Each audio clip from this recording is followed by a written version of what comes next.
बिहार तरक्की के रास्ते पर है। 10 लाख से ज्यादा सरकारी नौकरी दे दी गई है। मिलकर चुनाव लड़ेंगे, 200 से ज्यादा सीट जीतेंगे, सरकार बनाएंगे। एक विवाद भी बिहार में चला जो वोटर लिस्ट का संशोधन होना है। 2003 में आखिरी बार हुआ, तब 2025 में हो रहा है। इसे लेकर भी विपक्ष हमलावर है बीजेपी के ऊपर। विपक्ष का यह भी दावा है सर, आरोप है आपके ऊपर कि चुपचाप इसके बहाने एनआरसी लागू करना चाहते हैं। राहुल गांधी की पार्टी भी जंगल राज में शामिल थी, पार्टनर थी। प्रशांत किशोर ने उपचुनाव में 10% वोट लिया 4 सीटों पर जो उपचुनाव हुआ। तो हम कंधा लगाए हैं मुख्यमंत्री बनाने में। क्या कंधा है आपका जो लगाए हैं? कंधा तो 4 लगता है। चुनाव आने वाला है, खाता भी खुल जाए उनका तो बहुत बड़ी बात है, लेकिन कॉन्फिडेंस बनाने के लिए कह रहे हैं लिख के ले लीजिए 25 सीट नहीं आएगा। इंदिरा गांधी का संविधान चलेगा या बाबा साहब का? अगर बाबा साहब का संविधान चलेगा तो ये सेकुलर समाजवाद ये रखने की क्या जरूरत है? बिहार में बीजेपी का मुख्यमंत्री कब बनेगा?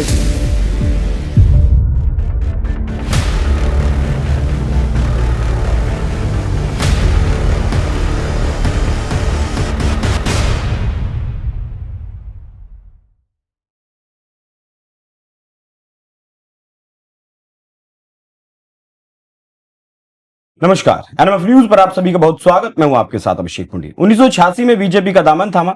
अटल बिहारी वाजपेयी की नजर पड़ी तो उन्होंने कहा कि ये लड़का बड़े बड़ों की छुट्टी करेगा। 1999 में पहला लोकसभा चुनाव जीता। 32 साल की उम्र में सबसे युवा मंत्री बनने का तमगा हासिल किया। वही शख्सियत आज हमारे साथ स्टूडियो में मौजूद है, शाहनवाज हुसैन जी। सर बहुत बहुत स्वागत आपका। जी शुक्रिया। जिस तरीके से आपने मंत्री बने, बिहार में काम किया, जो आपने काम किया वो लोग आज भी याद करते हैं। आपने टीवी पर भी आप अपनी पार्टी का 2014 से 2021 तक चेहरा रहे। अब बिहार का चुनाव है तो एक बार फिर से बिहार चर्चा में है। चुनाव की अगर सबसे पहले बात करें तो किस तरफ ये बिहार का चुनाव फिलहाल जा रहा है? क्या समीकरण आपके लिए बन रहे हैं? नहीं देखिए, बिहार में चुनाव होने जा रहा है। 20 साल नीतीश कुमार जी के पूरे होंगे। 15 साल के जंगल राज के बाद बिहार की तकदीर और तस्वीर को नीतीश कुमार जी ने संवारने का काम किया है। आज बिहार बिजली में सरप्लस है, पानी में, रोड में, हर इंडस्ट्री में बहुत सारी लगी है। Ethanol, grain base ethanol industry पूरे हिंदुस्तान में नंबर 1 है बिहार। टेक्सटाइल इंडस्ट्री तेजी से काम हो रहा है। बिहार तरक्की के रास्ते पर है। 10 लाख से ज्यादा सरकारी नौकरी दे दी गई है। 30 लाख से ज्यादा प्राइवेट सेक्टर में नौकरी हो रही है। हर क्षेत्र में बिहार आगे बढ़ रहा है। सबसे अनुभव वाले मुख्यमंत्री अगर कहीं हैं तो वो बिहार के अंदर हैं, वो नीतीश कुमार है। उनके अनुभव का बिहार को लाभ हो रहा है। हम लोग चुनाव में जाएंगे। भारतीय जनता पार्टी, जेडीयू, चिराग पासवान की पार्टी, उपेंद्र कुशवाहा की पार्टी, मांझी जी की पार्टी मिलकर चुनाव लड़ेंगे, 200 से ज्यादा सीट जीतेंगे, सरकार बनाएंगे। लोगों की डिमांड है सर, लोगों की मांग है कि इस बार आप भी चुनाव में उतरें। आपका मन है क्या? क्या कुछ आपकी तैयारी है? नहीं, अब पता नहीं किनकी डिमांड है, मुझे तो नहीं मालूम। मैं तो लोकसभा का चुनाव जरूर लड़ा था। 11 साल से मेरी पार्टी ने मुझे उम्मीदवार नहीं बनाया है। 14 में मैं उम्मीदवार बना था। बीच में पार्टी ने एमएलसी बनाया। पार्टी कोई भी आदेश देगी तो वो सर माथे पे, लेकिन मैंने अपने तरफ से कोई मन नहीं बनाया है। हाँ, मैं प्रचार करूंगा, प्रसार करूंगा, कैसे एनडीए की सरकार बने, इसमें एक अहम रोल अदा करूंगा और उस काम में जुटा हूं।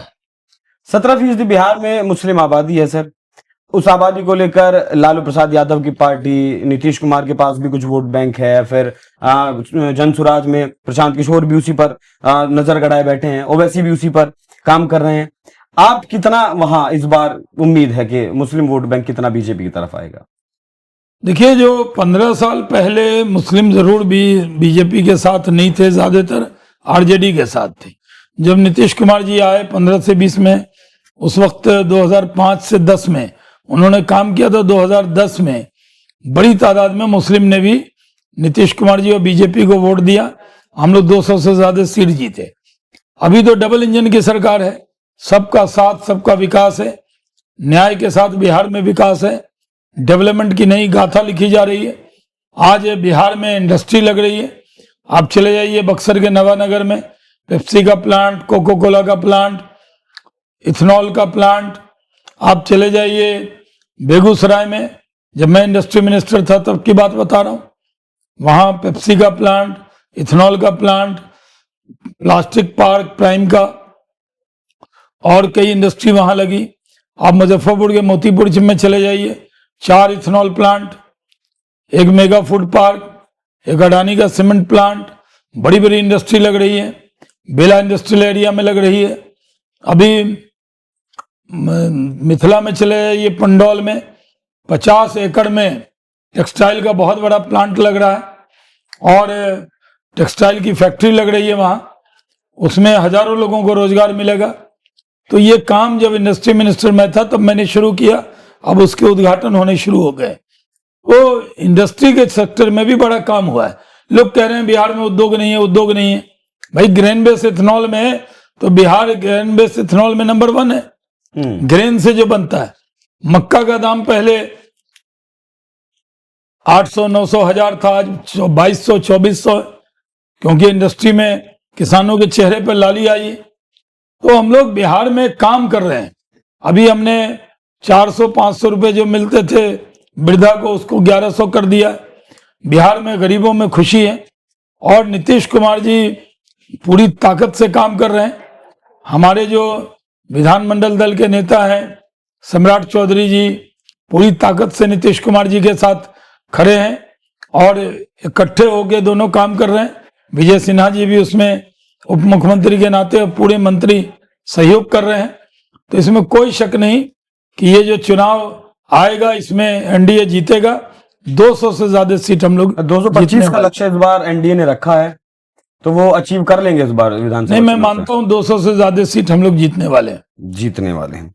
अच्छा सर, चुनाव से पहले एक विवाद भी बिहार में चला, जो वोटर लिस्ट का संशोधन होना है। 2003 में आखिरी बार हुआ, तब 2025 में हो रहा है। इसे लेकर भी विपक्ष हमलावर है बीजेपी के ऊपर। देखिए, विपक्ष जान रहा है कि वो जीतने वाला नहीं है, तो जानबूझकर इस तरह की हरकत कर रहा है। आज वोटर लिस्ट का वेरिफिकेशन हो रहा है, किसी का वोट कटने वाला नहीं है। क्या चुनाव आयोग वेरिफिकेशन भी ना करे? ये लोग महाराष्ट्र में हार गए, हरियाणा में हार गए, दिल्ली में हार गए, ये जान रहे हैं कि बिहार में भी हारने वाले हैं। वहां हारने के बाद राहुल गांधी ने बहाना लिया कि महाराष्ट्र में चुनाव आयोग की वजह से हारे। यहां ये पहले ही बहाना ले रहे हैं, ठीक रहा, चुनाव आयोग पर फोड़ना चाह रहे हैं। ये हारने वाले हैं, ये जीतने वाले नहीं है, इसलिए इस तरह का इल्जाम लगा रहे हैं। जो भी वैलिड वोटर है उसको कोई दिक्कत आने वाली नहीं है।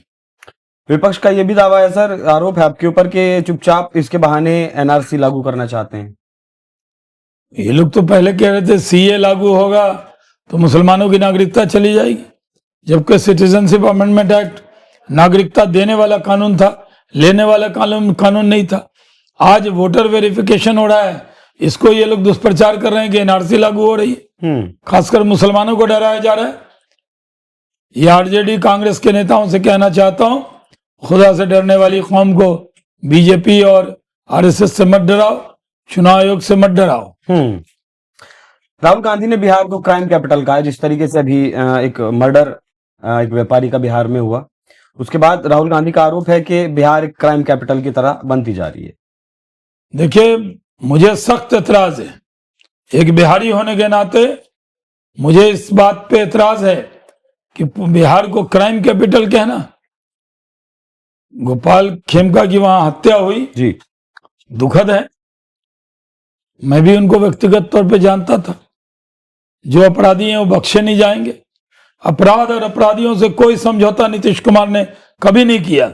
जंगल राज के जमाने में होता था, जब राहुल गांधी की पार्टी भी जंगल राज में शामिल थी, पार्टनर थी, तब सरकार और अपराधी मिले होते थे, इसीलिए जंगल राज कहते थे। आज सरकार अपराधियों के खिलाफ है। अगर एक घटना पटना में हो गई, 1-2 जिले में और हो गई, पूरे बिहार को क्राइम कैपिटल कह देना, इससे बढ़कर कोई दुर्भाग्यपूर्ण बयान हो नहीं सकता। बिहार में सुशासन है, नीतीश कुमार सुशासन के प्रतीक हैं, और जहां भी अपराध हुआ है, अपराधी को पकड़ा गया है, कोई सरकार की तरफ से छूट नहीं दी गई। लेकिन बिहार को बदनाम करने के लिए ये लोग इस तरह की बयानबाजी कर रहे हैं। पिछले चुनाव में कांग्रेस पार्टी ने 70 सीटें लड़ी, 19 सीटें जीती। इस बार 5 यात्रा लोकसभा चुनाव के बाद कर चुके हैं और सैनिटरी पैड्स भी शायद मतलब बंटवाई जा रही हैं। देखिए, कांग्रेस पार्टी पिछली बार 70 लड़ी थी, 19 जीत पाई थी।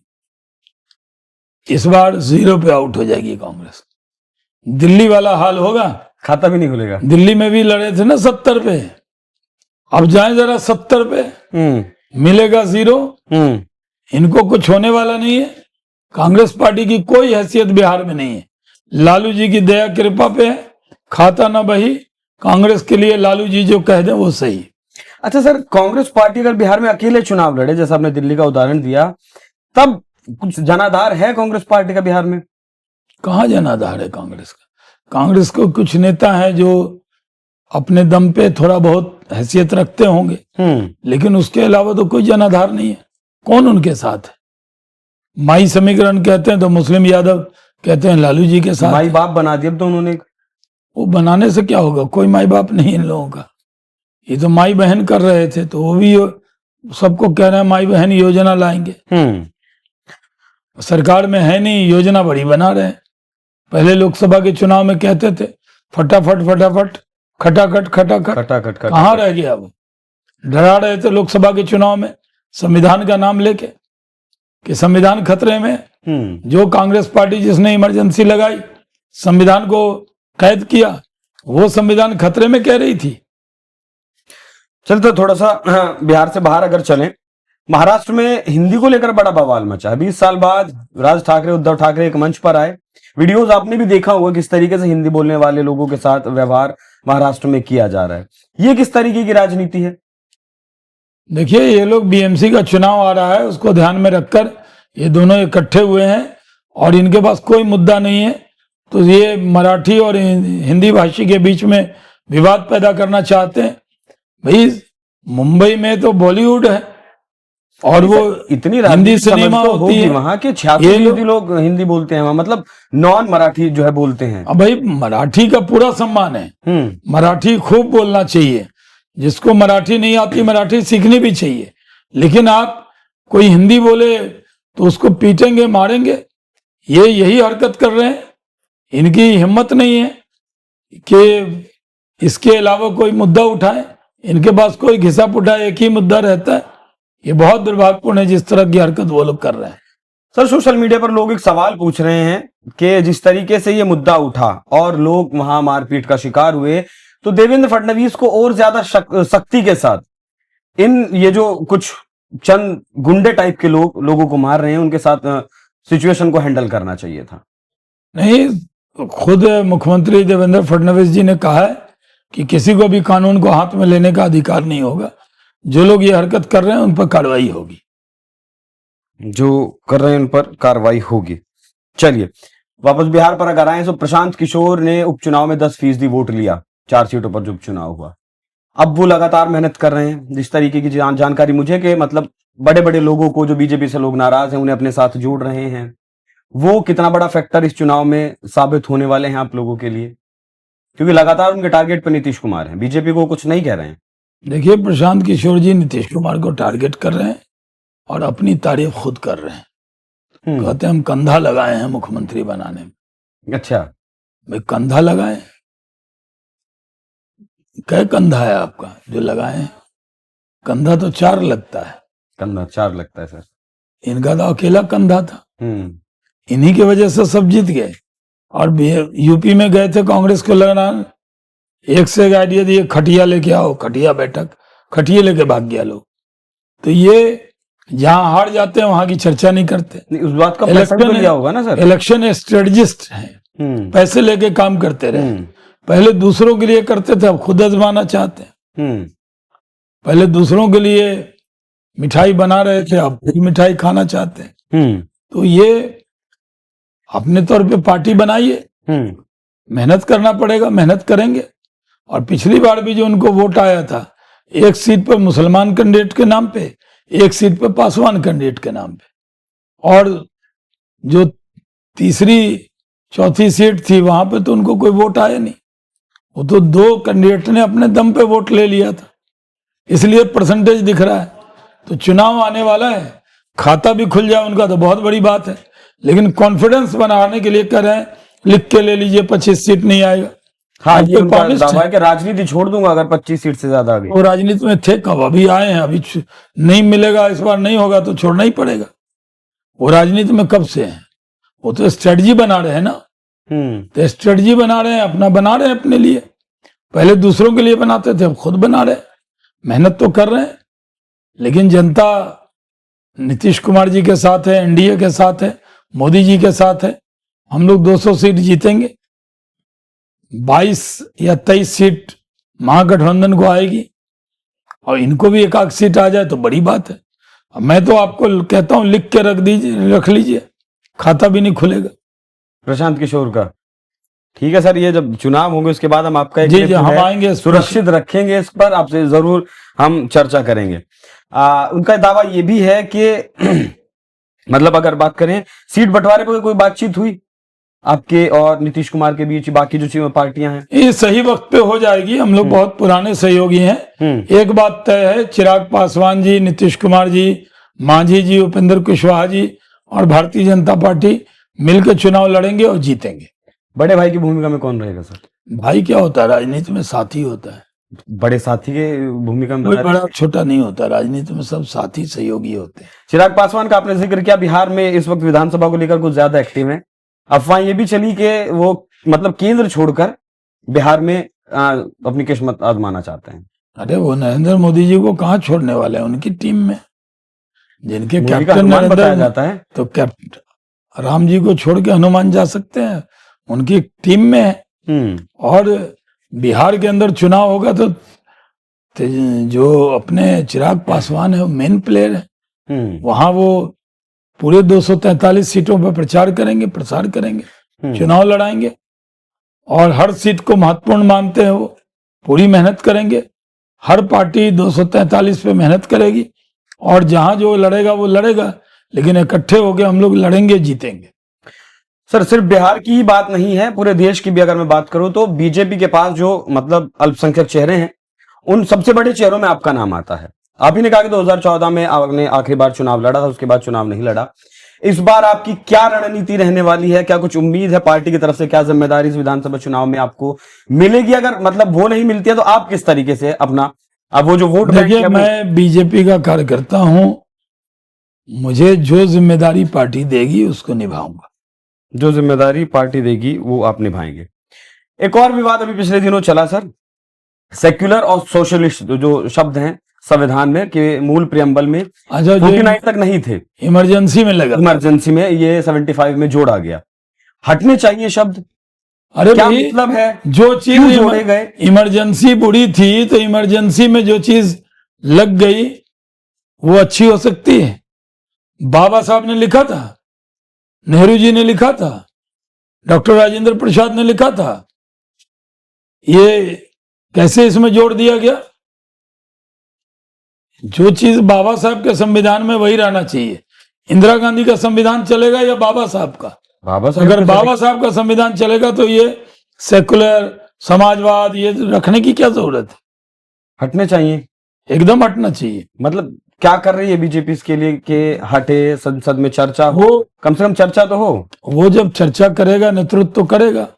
आपने हमारी राय पूछी, मैंने अपनी राय दे दी। आपकी राय है कि शब्द मेरा है कि बाबा साहब का संविधान अक्षर से वही चाहिए, इंदिरा गांधी का संविधान इमरजेंसी वाला नहीं चाहिए। ठीक है सर। एक डेटा आया बिहार से कि नीतीश कुमार की जो लोकप्रियता बिहार में थी वो अप्रैल तक आते आते घट गई। जो लोकप्रियता 18% लोग चाहते थे मुख्यमंत्री नीतीश कुमार बने, वो 15% रह गई अप्रैल आते आते। विपक्ष का दावा भी है कि स्वास्थ्य ठीक नहीं है। देखिए, सबसे अनुभव वाले मुख्यमंत्री नीतीश कुमार हैं। 20 साल का अनुभव है, भारत सरकार के मंत्री का अनुभव है। बिहार का सौभाग्य है कि एक ऐसा आदमी मिला जिसके लिए 14 करोड़ बिहारी परिवार है, दिन रात बिहार की चिंता में लगे रहते हैं, दिन रात बिहार के विकास में लगे रहते हैं।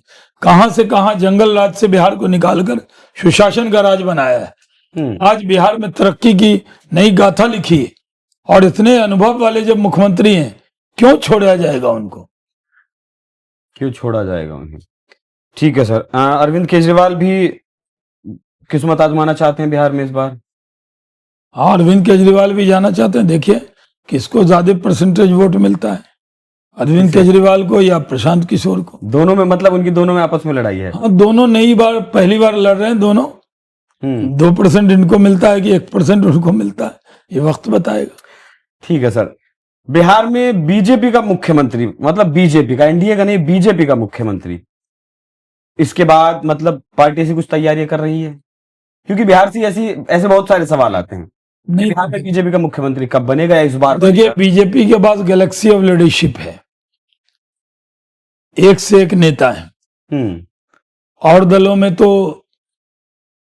अलग बात होगी, लेकिन बीजेपी में नेतृत्व की कमी नहीं है। लेकिन अभी हम नीतीश कुमार जी के नेतृत्व में चुनाव लड़ रहे हैं, जीतेंगे, सरकार बनाएंगे। ठीक है सर। अभी एक विवाद तेजस्वी और तेज प्रताप, मतलब लालू परिवार में भी हुआ, जो तेजू भैया हैं उनको लेकर भी वो विवाद आपने भी देखा होगा, किस तरीके से तेज प्रताप यादव को पार्टी से भी निकाल दिया गया, घर से भी निकाल दिया गया। इसके पीछे दो थ्योरी चली कि ये मतलब लोगों की संवेदनाएं बटोरने के लिए ये मतलब स्ट्रेटजी अपनाई गई है, या वाकई में इस परिवार में कुछ ऐसा चल रहा है? अब बिहार में रहते हैं, आप बखूबी जानते होंगे। देखिए लालू जी के परिवार का मसला है। तेज प्रताप यादव जी लालू जी के बड़े बेटे हैं, तेजस्वी यादव जी छोटे बेटे हैं। लालू जी ने निर्णय किया कि वो परिवार में नहीं है, पार्टी में नहीं है। पार्टी भी उन्हीं की, परिवार भी उन्हीं का, तो सवाल भी उन्हीं का, जवाब भी उन्हीं का। इसमें भारतीय जनता पार्टी को कुछ नहीं कहना। जातीय समीकरण की अगर बात करें सर, 40% वोट कम से कम चाहिएगा, जिस गठबंधन को भी चुनाव जीतना है। उसमें पिछले चुनाव की अगर बात करें तो 18% जेडीयू के पास था और शायद 22% आप लोगों के पास था। तो आपका ये जो वोट, जो पिछले विधानसभा चुनाव का रिजल्ट था, ये बढ़ता हुआ नजर आ रहा है? हम लोगों का टारगेट है कि मिनिमम 51% वोट प्राप्त करें, मिनिमम। उससे ऊपर थोड़े वो अलग है, वो अलग है। क्योंकि इस बार हम इकट्ठे, पिछली बार चिराग जी हमसे अलग लड़े थे, इस बार वो साथ आए हैं, मिलके लड़ेंगे। और जो इतना डेवलपमेंट हुआ है मोदी जी के जरिए, नीतीश कुमार जी के जरिए, इन सब को देखते हुए जनता हमारे साथ है। हम लोगों का इरादा है कि इस बार अपार बहुमत से जीते। भारतीय जनता पार्टी पूरी ताकत से काम कर रही है। जेडीयू के साथ सरकार में नीतीश कुमार जी मुख्यमंत्री हैं और सम्राट चौधरी जी विधानमंडल दल के नेता हैं, उप मुख्यमंत्री हैं, और हमारे दूसरे उप मुख्यमंत्री विजय सिन्हा जी और पूरी मंत्रिमंडल इकट्ठे एकजुट होकर काम कर रहे हैं और इतना डेवलपमेंट कर रहे हैं कि जनता को लगता है कि बीजेपी की, एनडीए की, जेडीयू की जो सरकार है, जिसमें लोजपा, रामविलास और मांझी जी की पार्टी, कुशवाहा जी की पार्टी, जब मिलकर लड़ेंगे तो कोई शक नहीं है कि 51% वोट प्राप्त करेंगे और 200 से ज्यादा सीट जीतेंगे। कुछ चुनौतियां हैं सर इस चुनाव में आप लोगों के सामने? कोई चुनौती नहीं, कोई चुनौती नहीं, कोई चुनौती नहीं। ठीक है, एक हत्या हुई है गोपाल खेमका जी की और एक दो जगह, लेकिन बिहार में सुशासन है, रात में चल सकते हैं आप, कहीं कोई दिक्कत दुश्वारी नहीं है। अपराध तो हर राज्य में कहीं कहीं घटना हो जाती है, इसको लेकर पूरे राज्य को बदनाम कर देना ये सही नहीं। पूरे राज्य को लोग जानते हैं कि नीतीश कुमार जी ने कितने मेहनत से बिहार को आगे किया है। बेटा और वर्सेस दामाद का भी एक विवाद चल रहा है सर बिहार में आजकल। बेटा और दामाद का मतलब राजनीति में जो उत्तराधिकारी बनता है, मतलब जैसे तेजस्वी यादव हुए, फिर उधर से आरोप लगता है कि भाई आप दामाद जो है, आपके दामाद राजनीति में एंट्री कर रहे हैं या अपने पद दे रहे हैं। चलता रहता है राजनीति में। परिवारवाद के हम लोग खिलाफ हैं, लेकिन जो परिवार से व्यक्ति राजनीति में आते हैं तो वो दूसरे दल में थोड़ी जाएंगे, परिवार में ही आके काम करेंगे। परिवार का व्यक्ति अगर मेरा बेटा राजनीति में आना चाहता है तो मान लीजिए मैं भी पद पे, बेटा भी पद पे, ये नहीं चलेगा। लेकिन भारतीय जनता पार्टी में काम करने में क्या दिक्कत है? नहीं, काम करने में तो कोई दिक्कत नहीं है सर। सर आपके जीवन से जुड़ा एक सवाल अगर मैं पूछूं, आपने बहुत सारे मंत्रालयों का जो है काम धाम देखा है।